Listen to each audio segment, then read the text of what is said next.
Hello students, welcome back to the Swami Vivekananda institute. हमने जो आपके लिए एक सीरीज़ स्टार्ट की है 10 मिनट केमिस्ट्री, जिसमें छोटी छोटी चीज़ें, छोटे छोटे क्वेश्चंस जो आपके दिमाग में आते होंगे या छोटे छोटे टॉपिक्स जो आपको बड़े टॉपिक, बड़ी कंसेप्ट समझने में हेल्प कर सकते हैं, वो हम डिस्कस करते हैं। तो फटाफट बिना टाइम वेस्ट किए आज का टॉपिक देखते क्या है। आज का जो टॉपिक है वो है हमारा why benzene does not give addition reactions. Benzene जो है, बेंजीन के बारे में आपने सुना होगा। बेंजीन, ये होती है हमारी बेंजीन रिंग। ठीक है, इसके ऊपर बहुत सारे कंपाउंड्स होते हैं जिनको हम एरोमेटिक कंपाउंड्स कहते हैं। इसके ऊपर अगर आप सब्स्टिट्यूशन कर दोगे, कहीं पे भी ऑर्थो मेटा पैरा पे लगा दोगे कोई ग्रुप, जैसे क्लोरोबेंजीन, ठीक है, टॉल्वीन होता है, फिनोल होता है, एनिलीन होती है। तो ये जो बेंजीन रिंग होती है ये क्या होती है? हाईली एरोमेटिक रिंग होती है। आपको पता है aromatic, non aromatic, anti aromatic, ये आपके एग्जाम्स के लिए बहुत इंपॉर्टेंट होते हैं। और ये तीनों ही कंपाउंड को आइडेंटिफाई करने के लिए यूज किया जाता है। कौन सा? हकल रूल। बेसिकली एरोमेटिक कंपाउंड्स वो होते हैं जिनमें क्या होता है सॉरी, जिनमें जो एक प्लेनर स्ट्रक्चर होती है, कुछ कुछ कंडीशंस होती है, प्लेनर स्ट्रक्चर, और दूसरा कॉन्जुगेशन होना चाहिए। कॉन्जुगेशन किसी भी तरीके से हो सकता है, चाहे कि सारे के सारे डबल और सिंगल बॉन्ड अल्टरनेशन में हो, या फिर डबल बॉन्ड्स हो और लोन पेयर भी इन्वॉल्व हो। ठीक है, वो अलग अलग चीज़ें हम देखते हैं। और जो हमारे डबल बॉन्ड्स अगर है तो वो ऑड नंबर में होने चाहिए। ठीक है, 4n+2 का जो रूल है। तो ये कुछ कंडीशंस हैं जो कि होती है किसके लिए? एरोमेटिक कंपाउंड के लिए। एरोमेटिक कंपाउंड स्पेशल क्यों होते हैं? वो क्या होते हैं? ज़्यादा स्टेबल होते हैं नॉर्मल कंपाउंड के कंपैरिजन में, क्योंकि जब ये डीलोकलाइजेशन होता है इसमें कुछ एनर्जी रिलीज होती है जिसको डीलोकलाइजेशन एनर्जी कहते हैं। और जब किसी सिस्टम से एनर्जी निकलती है तो उसकी स्टेबिलिटी बढ़ जाती है। That is why benzene is more stable compare to other alkenes. है ना, एक सिंपल एल्कीन है आपके पास और एक बेंजीन है, तो दोनों है तो एल्कीन्स ही। आप कह सकते हो कि जिनके अंदर डबल बॉन्ड होते हैं उनको हम एल्कीन्स बोलते हैं, है ना। तो एल्कीन्स बोलते हैं या फिर अनसैचुरेटेड कंपाउंड्स कहते हैं। और अनसैचुरेटेड कंपाउंड की प्रॉपर्टीज होती है कुछ, बट बेंजीन के ऊपर वो चीज़ें अप्लाई नहीं होती जो कि इसके ऊपर अप्लाई होती है। ये देती है एडिशन रिएक्शन। अगर मैं इसके साथ यहाँ पे HCl का एडिशन करूँ तो क्या होगा?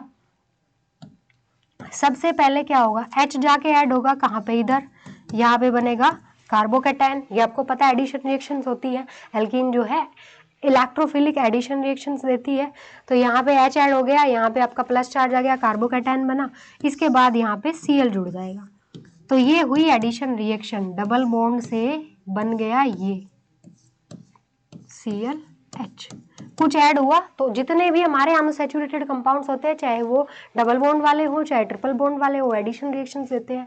बट बेंजीन एक अनसैचुरेटेड कंपाउंड आप इसको कह सकते हैं क्योंकि आपको डबल बॉन्ड दिखाई दे रहे हैं, लेकिन फिर भी ये जो है नहीं देती कौन सी? एडिशन रिएक्शन ये नहीं देती। आप इसके साथ ये वाली चीज़ नहीं कर सकते, इसमें आप ऐसे H और Cl का एडिशन नहीं कर सकते हो। तो उसका रीज़न क्या है? उसका रीज़न आज हमें समझना है कि रीज़न एग्जैक्टली है क्या। तो फटाफट देखते क्या रीज़न है। देखिए, बेंजीन रिंग के पास जो पाई इलेक्ट्रॉन्स होते हैं, आपको पता है ये पाई इलेक्ट्रॉन्स डीलोकलाइज करते रहते हैं रिंग के ऊपर, है ना। प्लेनर रिंग होती है और रिंग के ऊपर जो है ऐसे पाई इलेक्ट्रॉन्स डीलोकलाइज करते रहते हैं। तो जब इसके पास कोई इलेक्ट्रोफाइल आएगा, इलेक्ट्रोफाइल आया इसके पास, क्योंकि बेंजीन रिंग के पास इलेक्ट्रॉन्स तो भर भर के हैं, है ना, तो benzene ring as a nucleophile work करेगी। तो न्यूक्लियोफाइल और इलेक्ट्रोफाइल की रिएक्शन होती है, एक के पास इलेक्ट्रॉन डेंसिटी ज़्यादा, एक के पास कम, यही तो रिएक्शंस होती है, बेसिक तो यही है। तो यहाँ पे बेंजीन रिंग के पास इलेक्ट्रॉन डेंसिटी ज़्यादा है, इसके पास कोई इलेक्ट्रोफाइल आया इलेक्ट्रॉन मांगने के लिए, कोई एक डबल बॉन्ड टूटा, ठीक है, इसके बाद ये बना हमारा कार्बोकैटायन। यहाँ तक तो सेम है, यहाँ तक तो जो एल्कीन में हो रहा था वही हो रहा है। ये आया प्लस चार्ज, कार्बोकैटायन बन गया। अब कार्बोकैटायन बनने के बाद ये देखिए, एल्कीन में भी सेम चीज हो रही थी। एल्कीन में पहले कार्बोकैटायन बन रहा था, कार्बोकैटायन के बाद जो नेगेटिव पार्ट है वो जाके जुड़ जाएगा इसके साथ और आपका एडिशन प्रोडक्ट बन जाएगा। लेकिन इसके साथ, बेंजीन के साथ ऐसा नहीं हो सकता। क्यों नहीं हो सकता? अगर आप बेंजीन के साथ ऐसा करोगे, बेंजीन का एडिशन प्रोडक्ट बनेगा ये वाला, प्रोडक्ट ऑफ इलेक्ट्रोफिलिक एडिशन। अगर बेंजीन एल्कीन जैसी रिएक्शन दे तो ये बन के आएगा। और अगर आप इसको ध्यान से देखो तो इसकी एरोमेटिसिटी डिस्टर्ब हो गई है, अब इसमें कॉन्जुगेशन नहीं रहा, कॉन्जुगेशन बस यही तक है ना। एरोमेटिक अब ये नहीं रहा। तो जब कोई चीज़ एरोमेटिक से नॉन एरोमेटिक हो जाए तो क्या होगा, उसकी एनर्जी बढ़ जाएगी और स्टेबिलिटी घट जाएगी। तो कोई भी रिएक्शन, ये हमारा था रिएक्टेंट, और ये बना हमारा प्रोडक्ट, इससे ये बना, ठीक है। तो कोई भी रिएक्शन तभी होना चाहिए कि जब उससे ज़्यादा स्टेबल प्रोडक्ट बन रहा हो, ये आपने देखा होगा, है ना। उससे अनस्टेबल नहीं बनना चाहता, तो इससे ये बना अनस्टेबल, ये इससे अनस्टेबल है क्योंकि ये एरोमेटिक है और ये क्या है, नॉन एरोमेटिक है।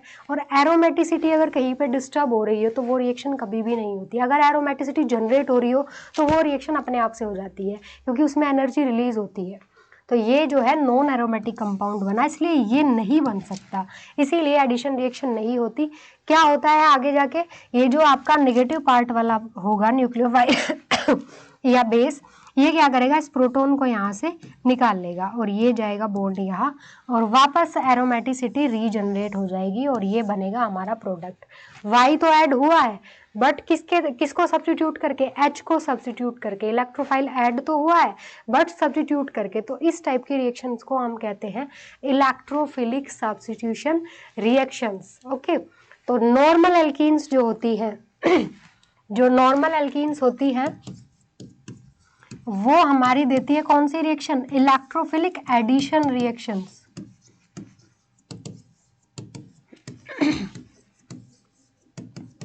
Addition reactions. वेयर एज जो बेंजीन रिंग होती है या सब्स्टिट्यूटेड बेंजीन होती है वो देती है इलेक्ट्रोफिलिक सब्स्टिट्यूशन रिएक्शन। तो ये चीज़ आपको दोनों में डिफरेंस जो है याद रखना है और इसका रीज़न भी याद रखना है, ठीक है। रीज़न क्या है कि एरोमेटिसिटी डिस्टर्ब हो जाएगी अगर एडिशन वाला प्रोडक्ट बनेगा तो ये थी आज का 10 मिनट केमिस्ट्री का टॉपिक।